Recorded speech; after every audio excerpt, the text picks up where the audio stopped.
Pour rebâtir sur d'anciennes ruines, restaurer, réparer les brèches.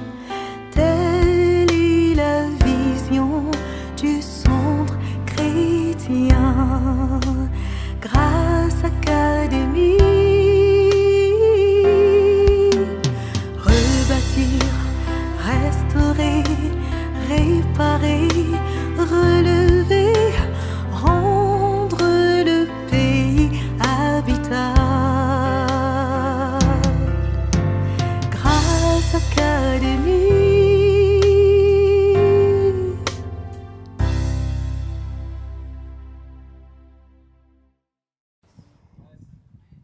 C'est un échec. C'est un échec. Ça, c'est un mensonge tout droit de l'enfer. Que de dire à quelqu'un, comme tu es appelé, tu es comptable là, il faut quitter, il faut laisser la comptabilité, il faut vendre ton terrain, il faut vendre ton vélo. Il y a des gens que je connais dans ma jeunesse qui ont vendu même leur vélo. Vélo là, pour vendre ça même, ça ne s'achète pas. Ils vendent tout et puis ils viennent dire, Seigneur, je suis là. Qui t'a dit de vendre ton bâton? Viens avec ton bâton. Ce que tu es, tu viens avec ça. Si j'ai le temps, je peux m'asseoir. Et si quelqu'un me donne du café, je peux faire 3 heures pour t'enseigner ça. Au fait, les disciples de Jésus, si tu ne le sais pas, ils n'ont pas vendu leur bateau, leur pirogue. Dis à ton voisin qui est fou. Ils ont gardé leur pirogue. Il y a des traces dans la parole de Dieu. D'abord, Jésus même a emprunté la pirogue de Pierre pour prêcher une fois, non? La pêche miraculeuse, c'était avec la pirogue de qui? Et puis quand Jésus a été crucifié, les disciples ont dit, Pierre a dit, moi je m'en vais pêcher. Pêcher avec quoi? Ils avaient toujours leur pirogue. Toi tu veux, ou bien on nous a enseigné, on nous a, je ne veux pas dire trompé, parce que c'était aussi les limites de leur connaissance. Je parle de nos pères, nos anciens. Hein? Si l'appel de Dieu là est sur toi, la seule chose qu'on ne nous disait pas de faire, c'est de chasser nos femmes.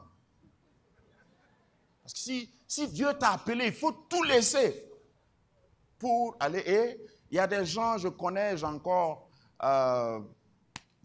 vécu ça la semaine passée, des pasteurs qui servent Dieu de tout leur cœur et à la fin de leur vie, à la retraite, ils n'ont même pas un toit. Et puis on essaye de dédouaner ça par des versets bibliques. Hein? Notre nouvelle patrie, c'est le royaume des cieux. Tu es sûr que tu as une maison là-bas?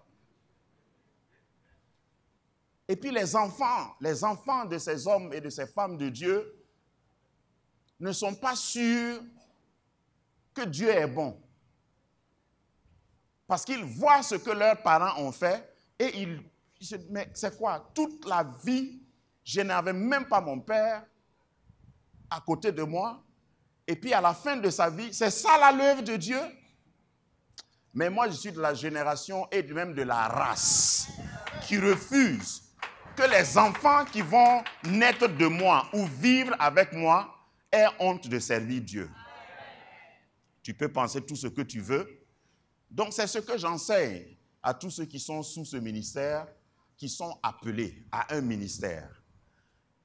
Paul n'a pas laissé son bâton. Quand vous lisez à partir de Actes chapitre 15, vous voyez que Paul était un érudit. Quand il prenait la parole à la cour de justice, il épatait tout le monde. Pourquoi? Parce qu'il avait un bâton. Paul savait coudre des tentes. Il n'a pas laissé ça.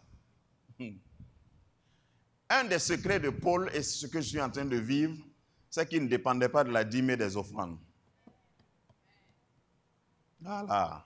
Je suis déterminé. Tu me donnes, sois béni. Tu ne me donnes pas, bon, sois béni quand même.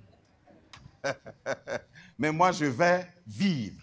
Et je vais vivre bien. Et je me dispose à pouvoir utiliser au moins un bâton. Parce que j'ai un bâton. Je ne prêche pas par défaut. Je prêche à dessein. Je ne suis pas serviteur de Dieu parce que j'ai échoué. Parce que j'ai cogné mon pied et puis je suis tombé sur une Bible. Non. Si j'enlève ma cravate de pasteur, je peux te prouver autre chose. Et c'est comme ça que tu dois faire. Je parle de ton bâton. Tu as un bâton. Tout ce que Dieu veut, c'est que tu puisses utiliser ce bâton-là à son service. Qu'est-ce que tu as dans ta main, Moïse? J'imagine que Moïse, en entendant cette question, a dû... Qu'est-ce que j'ai dans ma main? Ça, c'est exprès que tu fais ou bien, Seigneur? Tu m'as donné quoi? Il dit, bon, c'est le bâton là, j'ai. Moïse ne disait pas ça parce qu'il avait la foi. Certainement, il disait ça pour dire, tu ne m'as rien donné, c'est un bâton seulement. Et Dieu dit, jette-le par terre. Regarde, ce que tu as comme vieux bâton, comme une expérience que tu ne valorises pas, c'est ça même.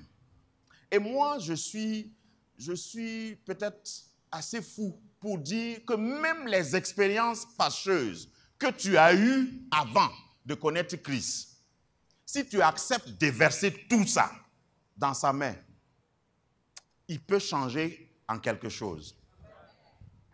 Je connais le Dieu que je prêche parce qu'il t'a créé à partir de la poussière.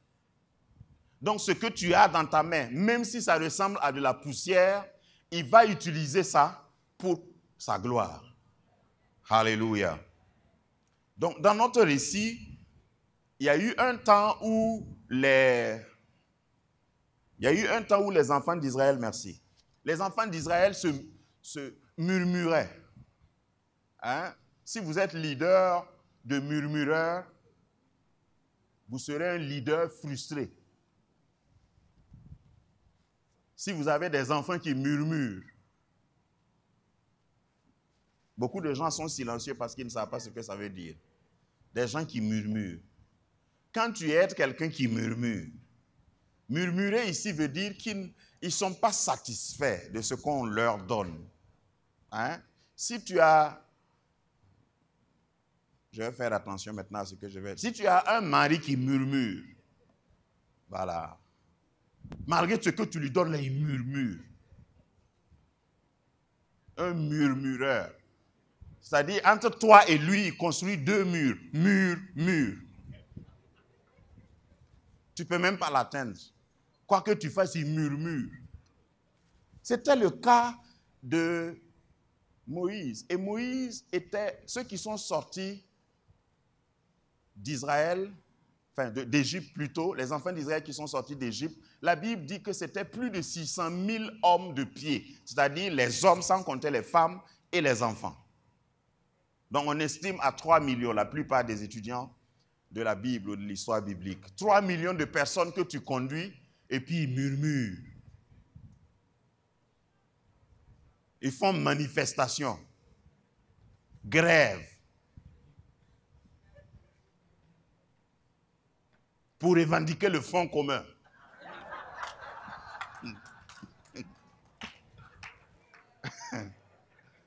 Et Moïse était pris au dépourvu. Au milieu du désert, il dit, pourquoi tu nous as amenés ici même? Regardez des gens que vous voulez sauver.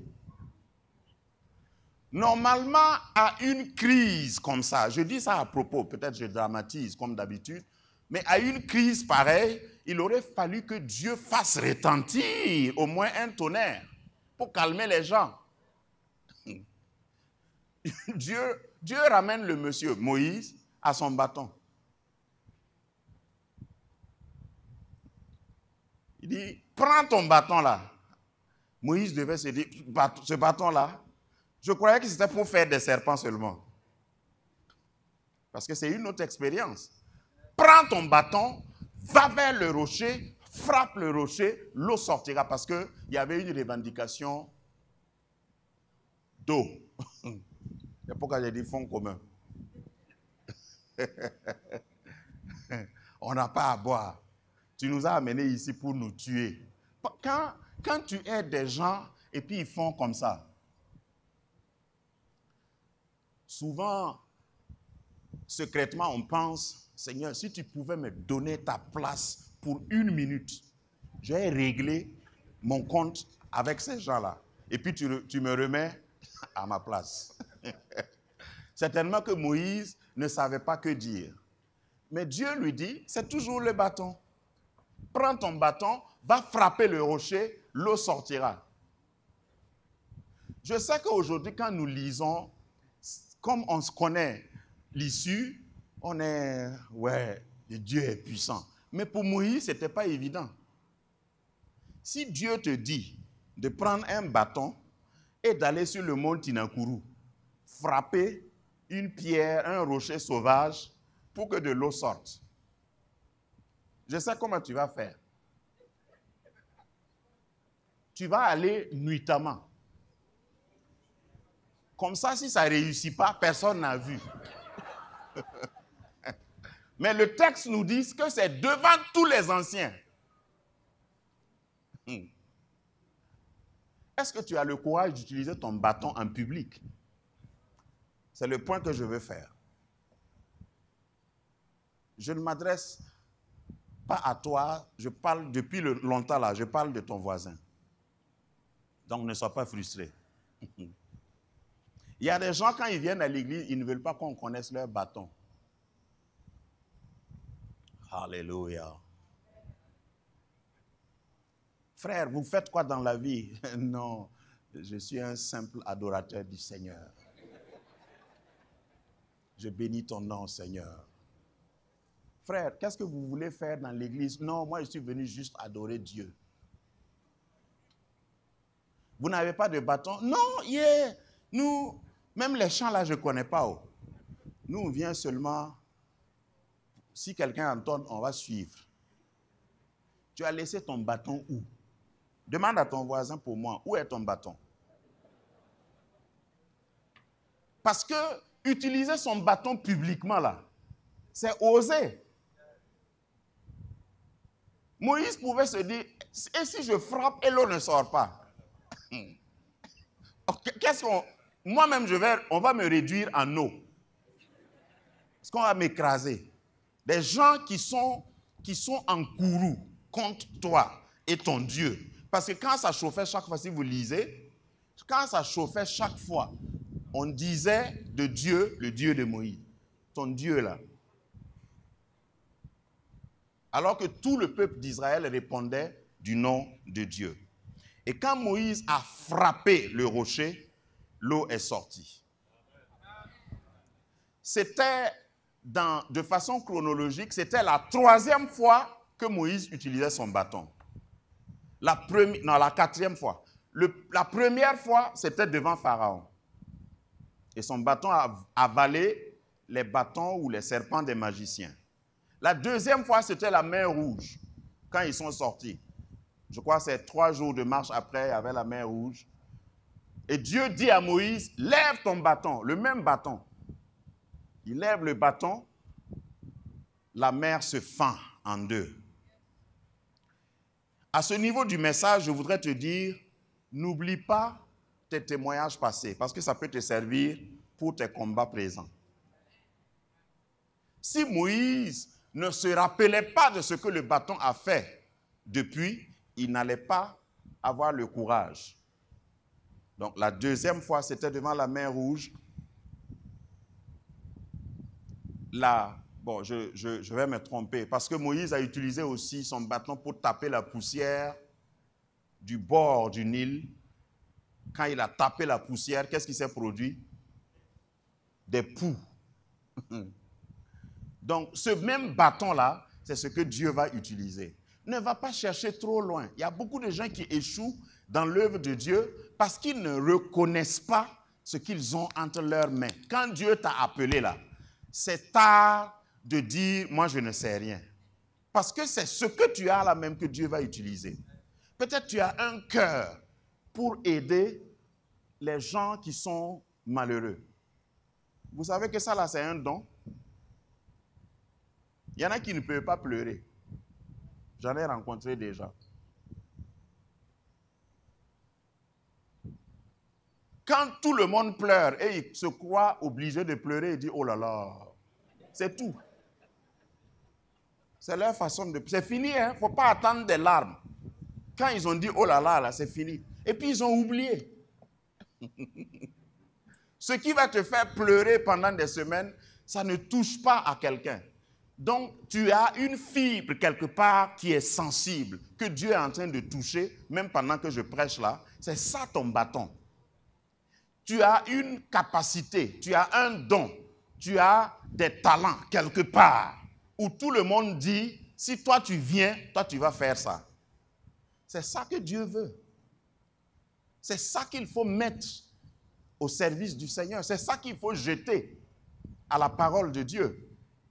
Mais si tu continues de bâtir ta vie professionnelle, hein, en croyant que Dieu ne s'intéresse pas à ces choses-là, bon, Seigneur, je ferai tout pour être à l'église, mais contente-toi de ça. Hein, parce que je suis occupé, lundi, mardi, je suis occupé. Quand tu vas réaliser que le bâton que tu as, c'est ça que Dieu veut utiliser, le mardi, quand tu vas, le lundi, quand tu vas dans ton bureau, tu dis, je vais servir Dieu. Je vais servir Dieu en tant que comptable, en tant que gestionnaire, en tant que banquier. Et tu es assis dans ton bureau avec l'objectif de plaire à Dieu, pas à ton patron. Le bâton que tu as là, il faut savoir que c'est Dieu qui t'a donné ce bâton pour te permettre de sponsoriser son œuvre. Faire de l'argent avec ton bâton, viens sponsoriser, viens financer l'œuvre de Dieu. C'est ça ta mission sur terre. On ne peut pas être tous pasteurs. Si tu veux que je le dise méchamment, cette place-là, ça ne suffit pas pour nous tous. On ne peut pas tous prêcher. Non, ou bien, on ne peut pas tous prêcher ici. Et puis il y en a, s'ils prêchent ici, là, nous tous, on va fuir. Vous croyez que je ne sais pas?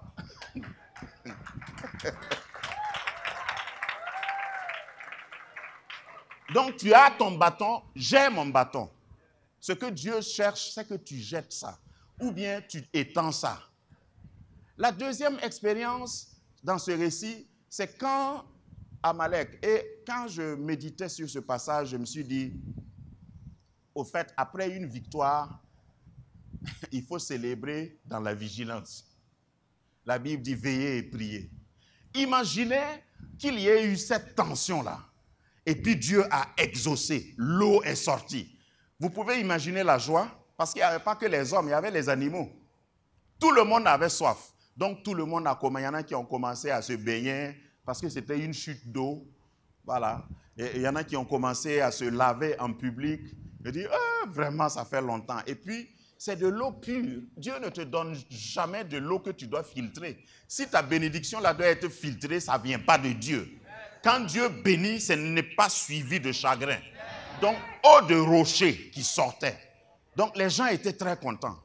Pendant qu'ils se réjouissaient, le verset qui suit dit, Amalek vient.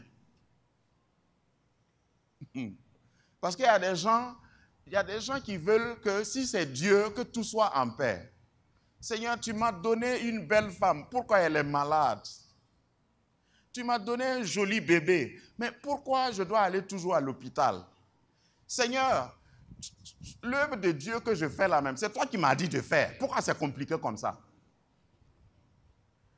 Dieu va te bénir, mais il faut rester vigilant. C'est pourquoi Éphésiens 6 se termine. L'apôtre Paul dit, après avoir tout surmonté, restez ferme. Dis à ton voisin, si tu bouges, je tire. Hein? C'est une expression pour dire, je suis vigilant. Parce qu'après la victoire, il peut y avoir encore immédiatement un combat. Mais n'oublie pas ton bâton. C'est ce bâton-là encore qui va apporter la victoire sur Amalek.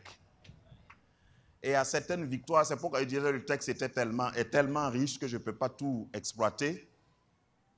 Le combat contre Amalek est tout un enseignement. Une victoire processus. Dieu peut vous mettre dans la vallée où il y a le combat, ou bien il peut vous mettre sur la colline, là où son serviteur est assis. Et si c'est toi le serviteur de Dieu, il faut savoir que tu dois avoir une position. Position stratégique. Moïse voyait le combat. Il observait de loin. Qu'est-ce qui était naturellement et logiquement possible ou ce que devaient faire les trois gaillards là? Parce que c'était des leaders. Hein? Les leaders, Moïse, son grand frère Aaron, parce qu'il ne faut pas oublier que le grand frère de Moïse c'était Aaron. Est-ce que tu peux imaginer ton grand frère tenir ta main? Il va chuchoter dans ton oreille, regardez-moi ça. Toi, tu es plus grand que moi. Au lieu de t'humilier, c'est toi qui dois tenir mon... Donne-moi le bâton là ici. Est-ce que ça allait marcher? Dans l'œuvre de Dieu, il n'y a pas une question d'aînesse. Comment toi, petit comme ça, là, toi, tu veux dire que nous, on n'a qu'à tenir ta main. Si tu es fatigué, il faut laisser. S'il laisse. Il y a des victoires qui sont collectives. Il y a des victoires que tu ne peux pas gagner seul.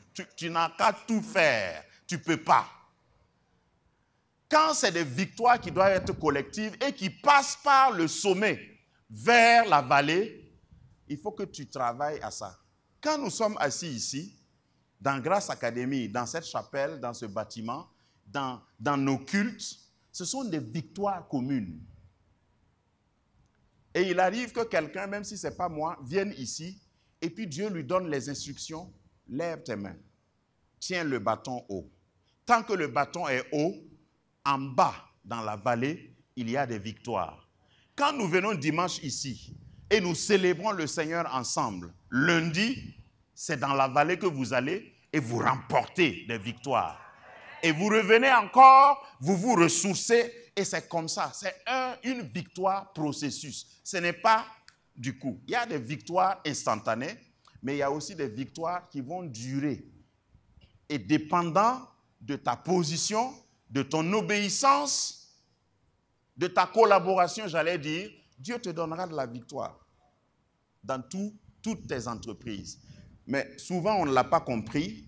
J'ai utilisé cette image. J'utilisais cette image souvent pour enseigner c'est l'image de Aaron et Hur, qui soutenaient Moïse. Pour enseigner aux pasteurs, quelquefois, lorsque vous avez la grâce d'être à côté de quelqu'un que Dieu a choisi, à qui il a donné la direction ou le bâton de direction, tout ce que vous devez faire, c'est le soutenir. C'est le mettre en sûreté. On dit qu'on a placé une pierre sous Moïse, et ça, ce n'était pas par révélation. Je vous ai dit que le texte est riche. Quand vous avez la grâce de servir, il y a certaines initiatives que vous devez prendre vous-même.